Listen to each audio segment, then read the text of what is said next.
நல்லா சூப்பரான ஸ்டைலில் ஒரு ஃப்ரைட் சிக்கன் 60 ml கப்பில் 2 கப் பால், அரை கப் தயிர், 1 டேபிள் ஸ்பூன் அளவுக்கு இஞ்சி பூண்டு பேஸ்ட்டு, ஒரு டீஸ்பூன் அளவுக்கு சால்ட்டு எல்லாத்தையும் நல்லா பீட் பண்ணிக்கோங்க. ஒரே ஒரு முட்டையை உடச்சி ஊற்றிக்கோங்க.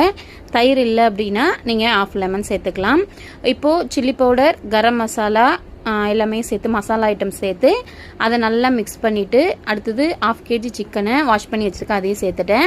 அது ஒரு பக்கம் ஃப்ரீசரில் 1 hour வச்சு எடுத்துருங்க. இந்த பக்கம் 1 கப் மைதா, அரை கப் கார்ன்ஃப்ளவர், 1 டீஸ்பூன் அளவுக்கு chilli powder, 1 teaspoon pepper, 1 teaspoon salt நல்லா மிக்ஸ் பண்ணி 1 hour ஃப்ரீஸ் பண்ண சிக்கனை எடுத்து அதில் டிப் பண்ணி நல்லா ஹீட்டாக இருக்கிற ஆயிலில் பொரிச்சு எடுத்தோம் அப்படின்னா restaurant style fried chicken ready.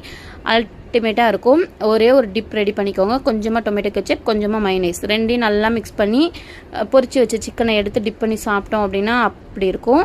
பசங்க வீட்டில் இருக்காங்க, ஸோ கண்டிப்பாக இந்த ரெசிபி மிஸ் பண்ணாமல் செஞ்சு கொடுங்க.